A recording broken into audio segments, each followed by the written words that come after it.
Before we started the episode, I wanted to congratulate my mom. She started her own private practice.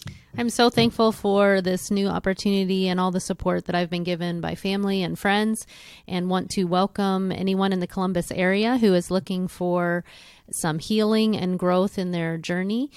You can go to my website, is jhrcounseling.com, and I would love to connect with you. Yeah, and you know it's good stuff. The artwork was done by Emma Richards and Alexander Wells, and I helped with the website. So it looks great. So if you're in the Columbus area, definitely check out our website. Reach out. Even if you reach out to the Community Roots Pod email, then we'll contact you then too. Now on with the episode.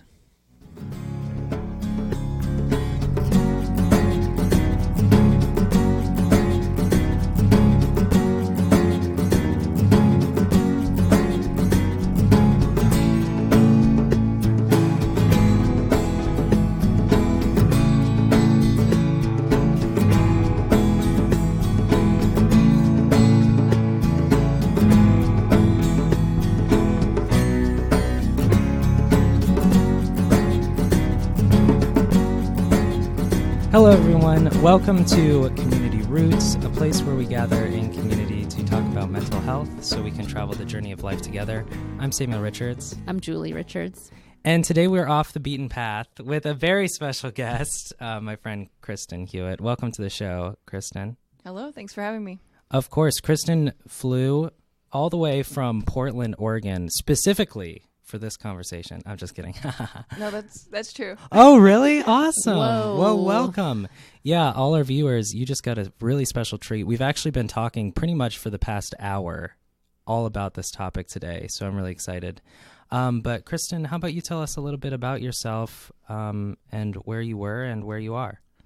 I was diagnosed with ADHD when I was a kid, about 10 or 11. Never really given much information past a diagnosis and medication, and struggled through high school, didn't go to college right away, and in my mid-20s started to see a pattern of things that weren't working and things that weren't helping me be successful, and that pattern pushed me to say, like, okay, I finally have to take ownership of this and figure out what's going on and figure out a way to be successful, because I was starting a lot of stuff and not finishing anything. And so that was about 5 years ago, and found some alternative perspectives and spent a lot of time thinking about how to live a more balanced and successful life with this brain type, and have been kind of involved in that community for about 4 years now. That's awesome. It's really cool, actually, to be in this room with you, Kristen, because a couple years ago, my mom and I came to one of your talks. And loved it. Yeah, I took right. so many notes and I learned so much. I'm so excited to have you on Off the Beaten Path today. And that's something we share as well in terms of that ADHD. We've both been diagnosed with ADHD, and you have such unique insights on this. How would you describe some different aspects of ADHD that might be commonalities that people that can relate to that type of thinking that they might have in common? One thing that probably a lot of folks can relate to is thinking holistically or thinking circularly, or kind of having thoughts all over the place. One person recently described it to me as feeling like their patterns of thought was like a bingo ball, that little machine that turns the bingo balls for that game. And that a lot of times the diagnosis is really focused around a deficit in attention, and it's not thinking about kind of the other components that are very much a staple of living with this kind of brain.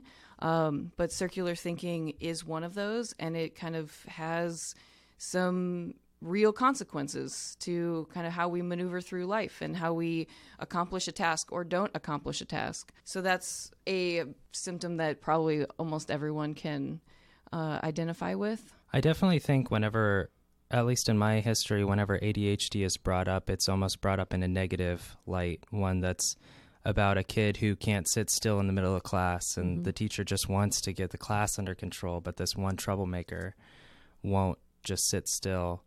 And what I really like about both your perspective and a mutual friend, Rob Eldridge, perspective is one of looking at it in a positive light, and one that's looking at more in a way of this is useful to society.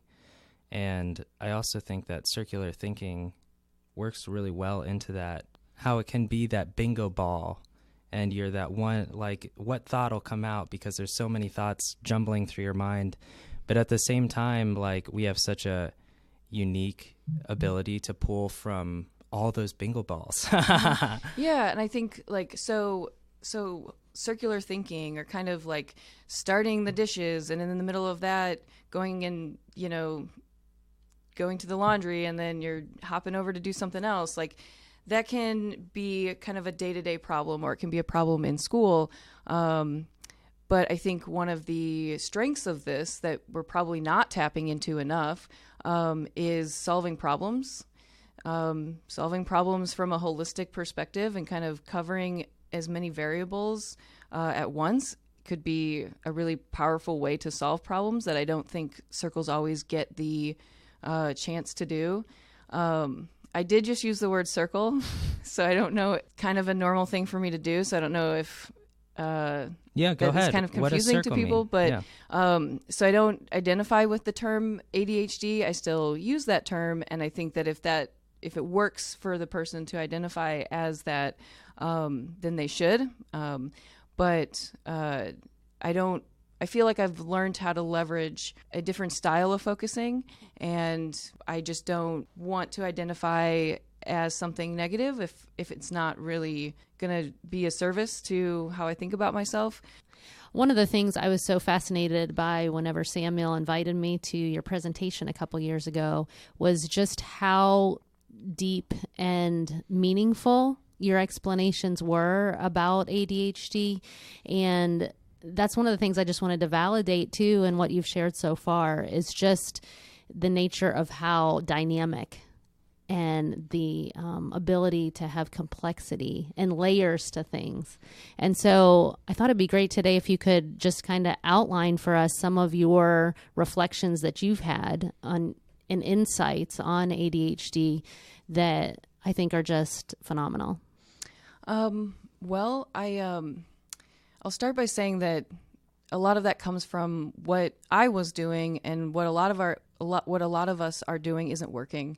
And I wanted an alternative perspective, because I had said this to my therapist at the time. I was just like, I feel like my intelligence is trapped behind my ADHD, and I feel all this potential, and I want to be successful, and I like, why is it not happening? And I didn't have the answers to that at the time, and so I just decided to be open to something else, and wasn't going to stop searching until I found something that actually worked.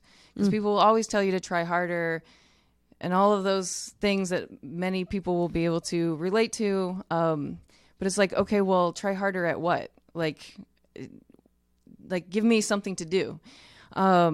So over the past 4 or 5 years, I have kind of come to have a little bit of a different understanding than what I was initially told. And I think having a deficit in attention, or I'd rather call it a difference in attention, is just one component of a much larger thing that's going on with a lot of us. And I think that the perspective I have now kind of boils down to a couple of different things. Being sensitive to stimuli. So like, if you ask, like, okay, well, if we're distracted, what are we distracted by? It's stimuli in our environment. So the dog barking, or, the squirrel, and kind of those typical, things that people say about this brain type. But it's like, okay, well, let's talk about what that is actually going on there. One of the ways I loved that you explained that hypersensitivity to stimuli was all this download coming in. That just makes so much sense, especially when we think of like sensory overload. There's just so many things that all those layers of complexity are all coming in at once. It's crazy as somebody with ADHD too, being able to recognize those stimuli. Sometimes it's that light post that's on the street that's brighter than all the others. And even though you're in the coffee shop, you can still see that one light that's just bothering you. Something that's been big for me, just in my experience, is for some reason I'll get so anxious and unable to focus in class, and I'm sitting on my wallet. And I realize it's because I'm uncomfortable, and my body is just like, hey, there's something going on. I'm not feeling great. And I'm just like, why can't I force myself to focus? But I really do also like that perspective of we have so much download going on that, of course, it's hard to pay attention to the teacher that's repeating the same thing for the 5 times in a row. So 2 things. I love that example. I am really sensitive to light. And over the past few years, as my friends know that, people will even like, oh, is this lighting okay for you? Which is like such a wonderful thing that like we're starting to have these conversations and people are sensitive to that. But I'm always changing the lighting in my environment. Just that idea of having so many different variables that you have to consider and take into mind. And I think that even speaks to the dynamic piece of things, the complexity of things, the intelligence of someone who is wired in a way that we've labeled as ADHD can really handle so much capacity. It's just trying to figure out how to organize it or which thing to pay attention to first. When everything's trying to kind of push through that door at the same time, how do I sort all that out? It kind of feels tangled, I think, for some people at times. Yeah, I mean, having such a large download, like it's so overwhelming and it's all the time. And I think that what people don't understand because of this invisible aspect of all of this is that like we're struggling to deal with this, sitting on your wallet or being distracted in class, like, and other people, teachers or whoever don't understand that. I think one of the things that would be helpful for folks to understand is that concept of intruding thoughts, of just how all these stimuli are coming in, all of that circular thinking happens, and it can be hard to sort things out. It can be hard to find your footing or your foundation. Yeah, I mean, having all of this download and having thoughts kind of fly in and fly out, it can be hard to keep a hold of them. And so I like that I have a word for it. And with my partner or with my close friends, I can just say like, oh, I'm so sorry. Like, can you please repeat that? I just had an intruding thought and I'm listening to you and I want to hear what you say, but please just repeat it. And I love being able just to be completely honest about that experience. Like, I don't have to hide that with the people who have this language and know me in this way. I don't do that at work. Hopefully someday. But yeah, it's like nice to have that language. That's a great support that you're giving to your relationship so that people can more understand what your needs are and how you're perceiving, how you're experiencing something, so that they can be a support and feel more connected to you, that there's more of a bridge instead of them trying to sort that out or understand without the language, without you kind of guiding the process. Something we talk about in communication a lot that I really like is the other perspective. And whenever accidents and mistakes happen, often we perceive them as like a direct attack on us or something inherent to the other person. Like if somebody cuts you off on the highway, you're thinking about how they're just a jerk. And so to even be explicit and to say, hey, I'm having these intruding thoughts. I really want to pay attention to you, but I just had these things. Can you just repeat what you're saying? Is a way that you can also remind the other person of the other perspective of, hey, we're on the same team. I want to hear what you're communicating. I'm just having a little bit of trouble right now. And I think that's a really good thing. And part of this podcast is about building a more knowledgeable community. We talk about educate and organize, but building a more knowledgeable community. So if somebody's feeling anxious or in an anxiety attack, they can tell somebody and be like, I'm feeling really anxious and overwhelmed, and instead of the other person being offended. Yeah, I mean, that's kind of part of all of this. We have a particular box of what our social behavior is or should be. And because this is invisible, right now, people don't understand that there's kind of some other things that should be in this kind of social box. And so we get misunderstood. And I think like it's kind of time to open up this kind of experience of human behavior, and have some of these other words and things to talk about this stuff so that people don't, because what happens is we get misunderstood as like rude or uninterested or like, you know, different things like that. And like, that's just not true at all. Sugar. It's really a different experience going on. And if the other person understood that, it really would make a huge difference. Cause I've lost friends because of this stuff, because they didn't understand and there wasn't a shared language yet to talk about it. What are some more of those shared language phrases and words and things that you have helped to educate your friends and people in your circle? Is that okay to use that circle word in that way? Like, what are some things that have been helpful? I mean, this is kind of maybe a little bit more of a common one, but I don't know if people necessarily use it, but just saying like one time I got home and I was super overstimulated and my roommates just like kicked it into high gear. It's one of my favorite memories. They cleaned up the kitchen. Everybody was out of all the common spaces and the house was silent within like 10 minutes because like I just was so on edge. Yeah. And so it just like was such a beautiful moment of support. But just being able to say like, I'm overstimulated right now. I just need to can we just not talk for a few minutes or whatever? Just being able to express that need. Danger zone is another term that I will use. So if you start playing around with hyperfocus and like try and use that and leverage that type of focus to your advantage, one thing that happens in hyperfocus is that you forget to go to the bathroom, care about hygiene, or sleep.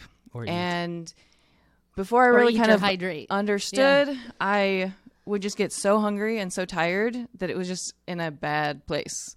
And so we started calling it the danger zone. And so it was just like, okay, right now survival takes over and like I need to eat, I need to take a nap, and like then we'll get back to other things. But like if I tell my partner I'm in the danger zone, they know that like that's what got to get back to self-care. Right yeah. That's so interesting. Me and my partner call it hangry or grumbly. Those are the two. Like if I'm grumbly, it's like it doesn't matter how nice you're being right now. I need to get some essentials because I'm going to be grumpy no matter what. Yeah, and it is totally along those lines. Right. I think a lot of all of us have experienced that. It's just that like danger zone just kind of indicates that this happened because I was specifically having a neurodiverse moment. Right. Kind of thing. Right. One of the things you had talked about was being really intentional about language and just to not allow the language that's used to be part of your identity when it's something that's negative. Can you talk a little bit about the stigma of ADHD and how you focus specifically on things that are more life-giving? Well, I guess with the term specifically, a deficit in attention, I think that I've learned to use hyperfocus to my advantage. And so I don't really want to focus on using a term that doesn't really represent the experience that I'm having now after having worked on this for a while. And I think that when people started to identify this brain type as a thing, because it's definitely a thing, whether you call it ADHD or not, it's definitely an experience that millions of people are having. It was pathologized and seen as a negative, as opposed to kind of understanding the more holistic experience that people were having. And I don't really think that there's a need for that to be the case. I don't want to have a negative identity about myself if I don't have to. Mm-hmm. And I think that there's a lot of because we've pathologized it and seen it as a negative for so long and taught people to do that, we've completely overlooked the strengths of this brain type. And I think that there are ways to kind of think about it and use it to our advantage. It doesn't have to be only something that is negative. Right. Talk a little bit about the concept of community. So for about 4 or 5 years now, I've been involved with peer support groups, 2 different ones, one in Columbus, Ohio, and one in Portland now. And just the simple fact of being in a room with 10 or 20 other people who think like I do, like, is just revolutionized my life and myself and how I see myself and what I've been able to learn from my peers. The topic is still really taboo, and people don't like to, admit it or out themselves in that way. But having connection with other people and having support and relationships is the most important thing in life. And we're taught to hide a really, really big part of ourselves. And it's not okay. And I don't want to live like that. And it feeds into socially constructed depression and anxiety that really doesn't need to be there. And so kind of coming together in these spaces where it's a safe space and everyone can relate with you and you can talk about your experiences, or you can talk about something that happened that week that was tough and get advice on, from somebody else who maybe had found a way to deal with it well, that alone has changed my life drastically. And it just is kind of the one place where I feel like I can be myself. And you can really relax and feel safe and feel like people get you. There's understanding. Yeah. And if people listen to this and they want that, and maybe it's not in their area, it doesn't have to be run by anyone but you. Just getting together with people, and having a meetup and getting together for coffee can just be a support in and of itself. That's awesome. We talk a lot about that on Community Roots, and really why we made that part of our name to be community, that we need each other. We need to be able to reach out. We need safe spaces. So that's I also awesome. think getting those affirmations, sometimes whenever you have all these, we've talked a lot about intrusive thoughts and overstimulus. If you can't focus, if you can't study because somebody next to you is like chewing chips loudly, and you just can't study, and your friends are like, why can't you just sit there and study with the rest of us? It's helpful, I think, to be around people that are similar and who understand, who you can say, I'm not crazy. A lot of people deal with this, and not only do people deal with it, like, we're in a society that wants us to be closer to robots. So if you can't be a robot, then it's difficult. So to have those affirmations of a group, I think, is really important. And I myself I don't go to a weekly ADHD support group, but I found that support group kind of unofficially through my friends, being able to talk with some of my friends who have been diagnosed with ADHD and discuss this sort of thing has been really helpful to both affirm my own experience, but to also have new insights, even like this conversation right now, being able to learn things about ADHD that I didn't even know were a thing, even though I'm living it. I love that we can change the trajectory too of what could be a lifetime of anxiety and depression or self-doubt. We talked about that, of what's wrong with me that I'm not fitting into this mold, and instead being able to develop more confidence and more voice, more self-awareness, so that we can ask for what we need. Yeah, I mean, being able to understand ourselves and just express our needs to someone else and then have those needs validated and met is such a crucial part of the human experience. And most of us go for a long time in our lives not having that. Yeah. And I grew up without having my needs met or being understood in that way. And like, I'm just now starting to have that for the first time in my life at 34. And it's like, I can't even imagine growing up without that experience. Like, it must be amazing to be understood your whole life. Yeah.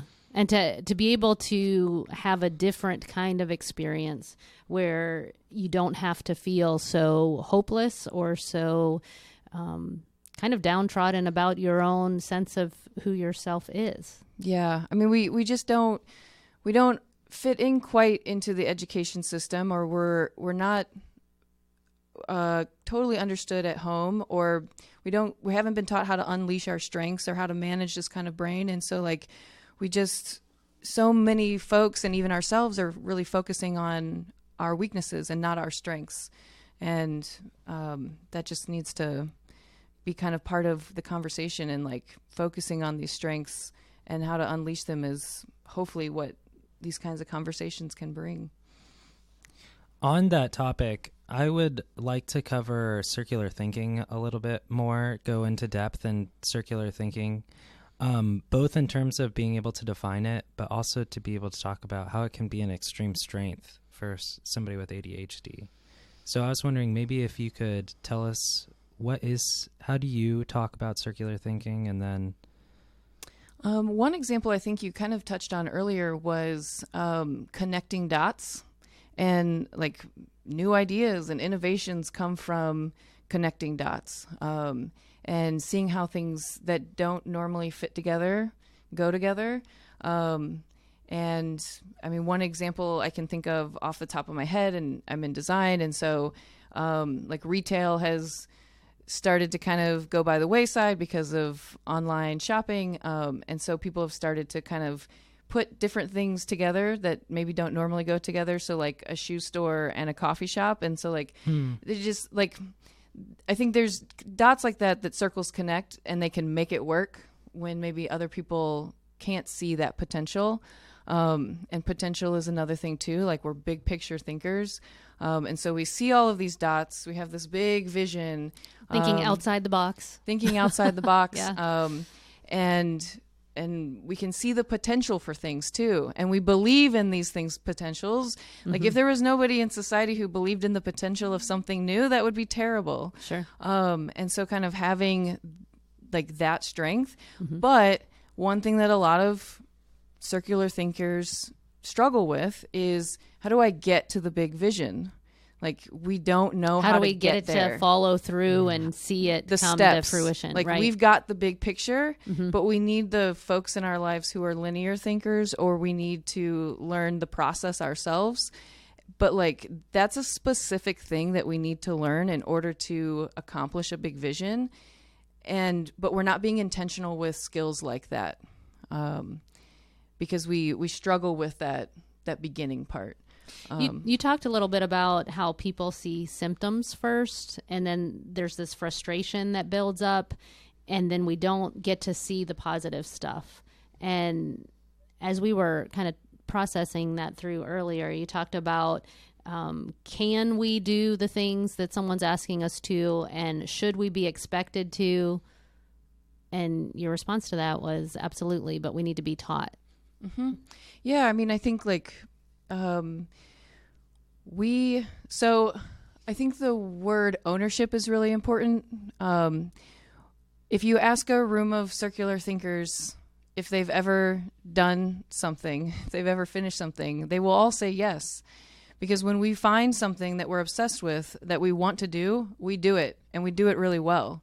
And so like, learning that I do have focus when I take ownership of something was like crucial. And learning that, so like, we are intrinsically motivated. Purpose and internal meaning is extremely important to us. We do not care about the status quo.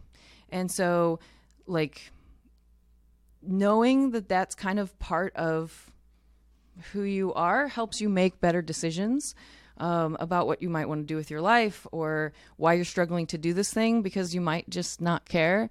And yes, you're going to have to maybe use some strategies to do it anyways, because keeping a clean bathroom is really important. But kind of knowing that it starts there, I don't know. Is that? I think that ties into a question we had from one of our listeners. As a parent, how do you support in a way that you're not taking over for your adolescent, say, for example, and also not setting them up for failure either? So how do you find that balance of support where they can have their own internal motivation and be matched with maybe the skills that they're needing to discover, so that there's a balance of support, so they're set up more for something of success? Yeah, I mean, part of it, so I'll derail the answer a little bit, is so I've gone to some support groups for high schoolers and parents, and it was really interesting to see and be a part of that discussion.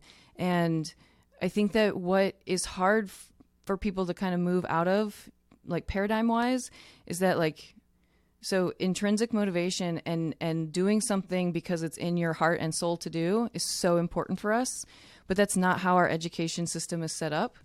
And so people, like, there's this structure that's really pushing against that. And so it's hard to give high schoolers maybe room to explore all of those things or do what's best for them because maybe society doesn't say that that's a good option or something.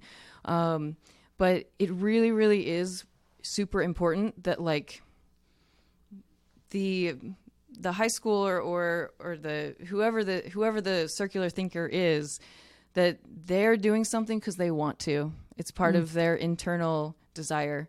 Like, that's the most important place to start.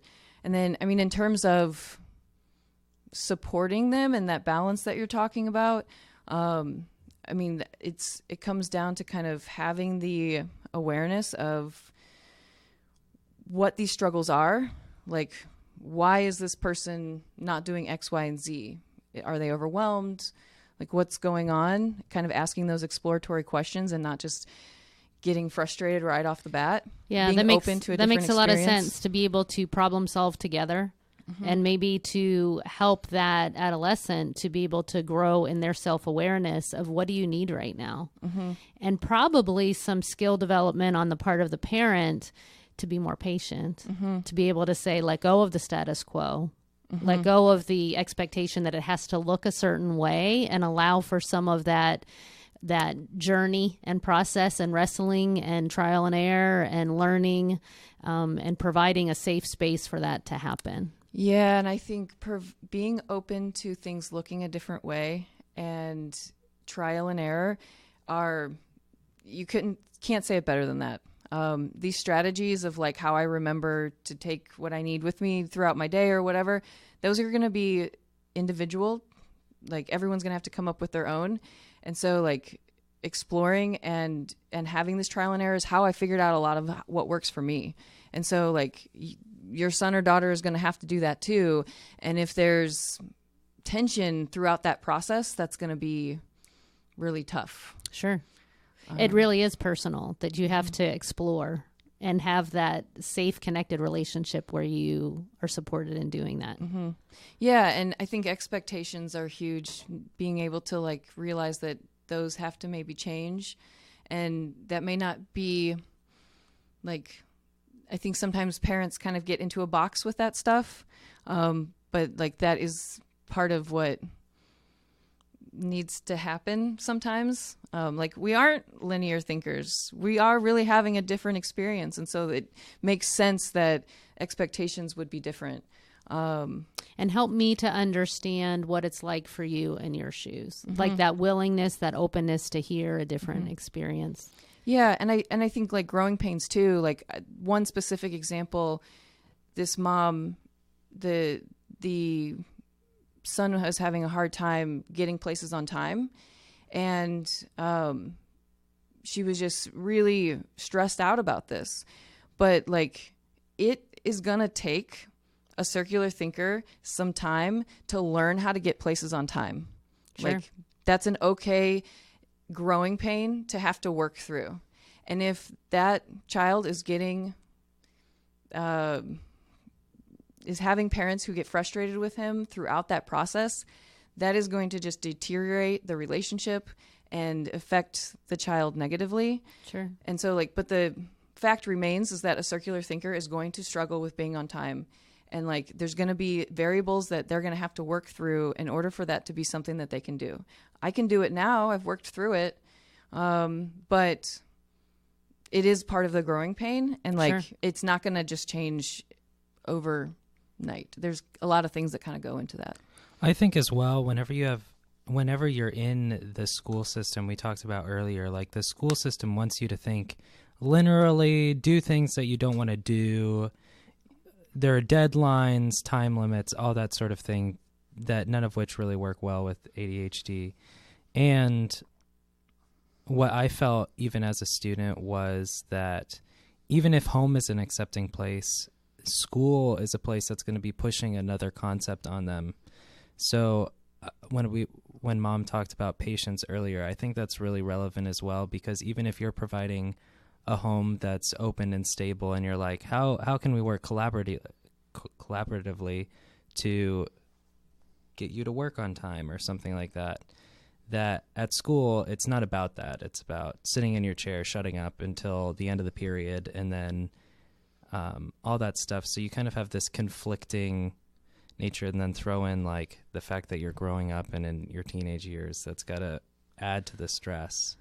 Your whole brain is being rewired and restructured, and hormones and neurotransmitters and all that. But really, stuff. like we were talking about off air, a lot of people, or maybe on air, a lot of people's response is just like, just work harder at it. Like, just put more time into it. Just keep doing it. And it's such a struggle to figure out with all this stimuli and all these ideas and concepts. You're like, what do I do? Do I just stare angrily at my computer until I just become the perfect school student?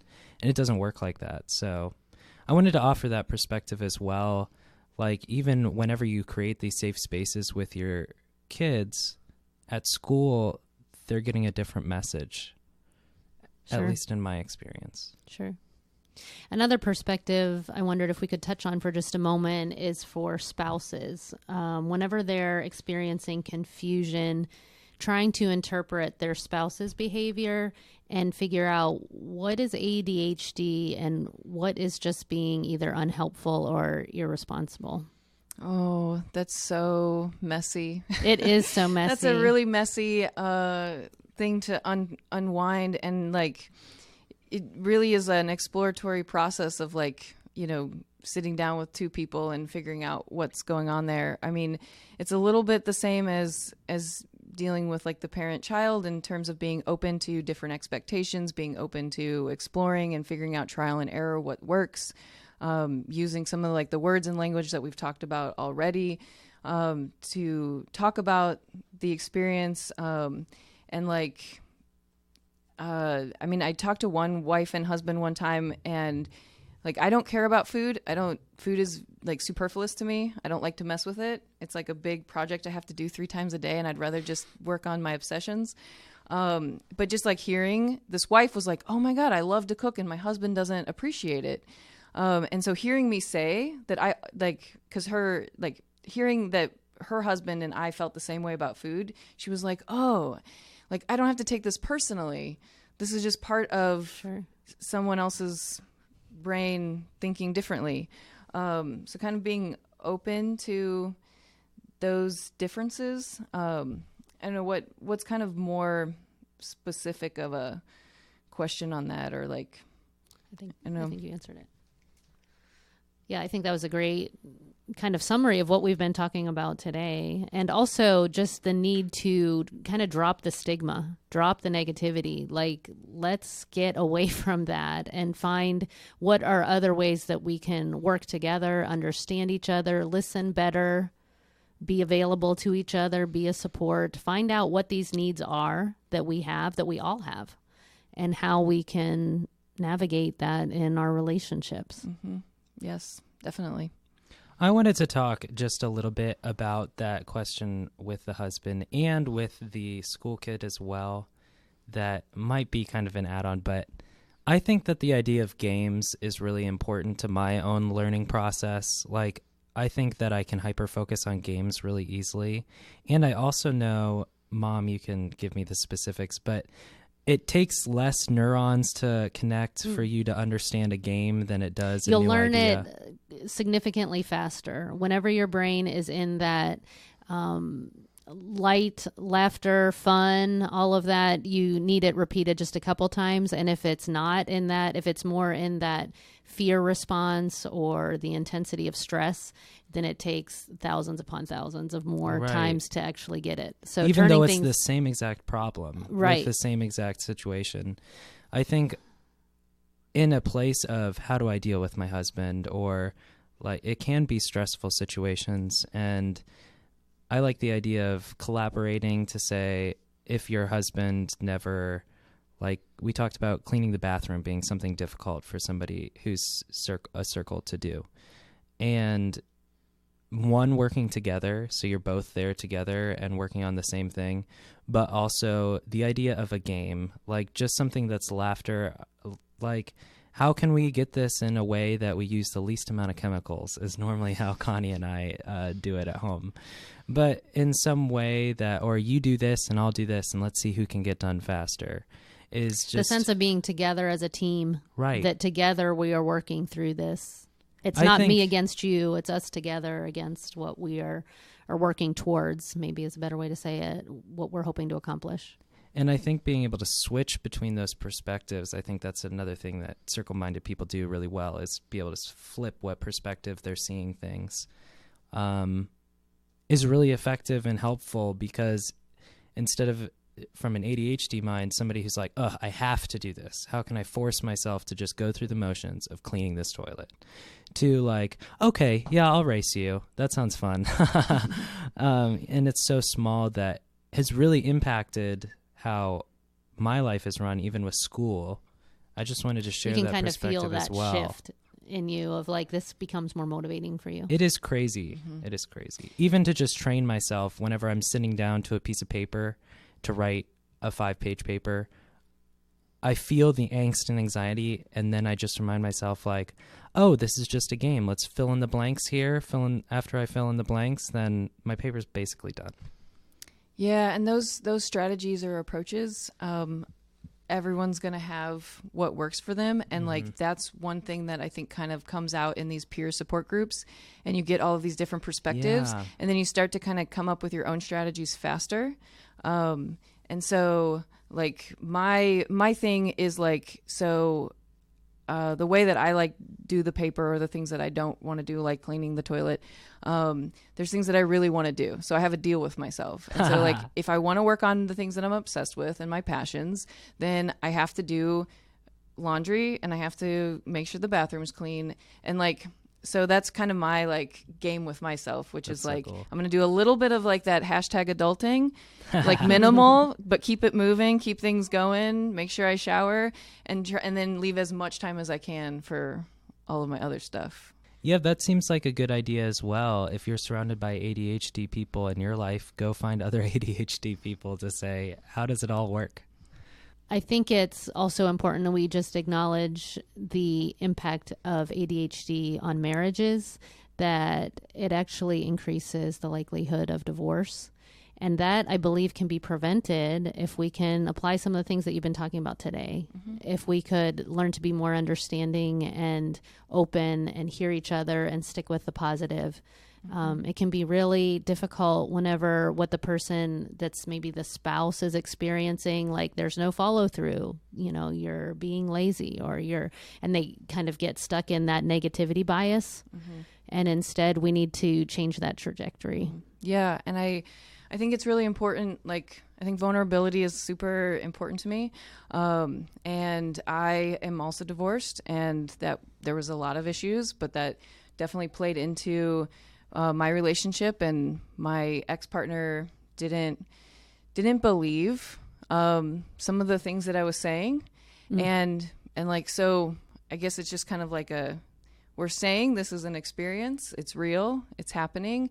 And like, even just for your partner, maybe if it's somebody who's never encountered this issue before, just for them to kind of validate and say, okay, I believe this, let's learn about it together, is just like a huge first step. Thank you for sharing that. That's really, I think, important and life-changing for our listeners who are impacted in the same way. It's tough. There's a lot of tough stuff to deal with that can be really painful, and another reason why the peer support groups can be so valuable. So we are definitely going to be having Kristen back on the show. We were talking about like a circle correspondent or something like that. But thanks so much for being here. We're kind of running at the end of our time. If you have any questions like this, if you're experiencing ADHD or have ADHD in your home, please reach out to us. You can email us at communityroots.pod@gmail.com. And that comes directly to our phones. So we'll be able to We're getting those messages throughout the day. Quick. Right, exactly. And also check out Facebook and Instagram. I'll have the link in the show notes. That's how a lot of our updates come out, and where some of our fun insights, additions to the day that Mom posts on Facebook occasionally. So definitely check us out on Facebook and Instagram as well. And if you take the time to rate and review us on iTunes, that will help us to become more accessible to more people. We just recently this week found out that we are ranked and so we are super excited about being a mental health podcast. But if you would take the time to share us with others, that would help more people to be encouraged. And that's really why we're doing what we do. Right. So, Kristen, every episode we like to end with some gratitudes, some things that we're grateful for. So, well, I'm so grateful that you're here. Seriously. Your insights on ADHD totally changed how I viewed my own ADHD. And so it's really cool to have you come back here and talk, because seriously, I don't know where I'd be with my old mindset of anger and frustration at my own ADHD instead of a celebration and a focus on the positive. I'm a circle and I'm proud. Nice. That's awesome. And thank you. And do I get to say something I'm grateful for? Definitely. Yeah, we want to hear it. I am super grateful for all of the circular thinkers in the world. And like, without that community, I wouldn't be able to like have that sharing and that those relationships. And so like I love this community so much. And if you're struggling and like feel alone, like there's just so many of us out there, and you know, see if there's a support group in your area or start it. And if you need help, then just contact me, because I'll talk to you about it. But I'm grateful for everybody out there, and like hope that everybody can, you know, the community and the movement can grow. Absolutely. And my gratitude is the same as Samuel's. He stole mine, as far as what a joy, Kristen, it has been to be with you. And I am so thankful just for your journey and your insights and your encouragement and support that you are giving to all of our listeners and to us as well. It's been just a real treat. Well, thanks for having me. Yay. Okay. Well, we will see you next week with our regular Community Roots, CR11. Yeah, and all of these new episodes coming out of this one and all future ones are just hits, because we're ranked now, and so everything we come out is amazing. Okay. Well, I will see you next week. Thanks everyone for joining us.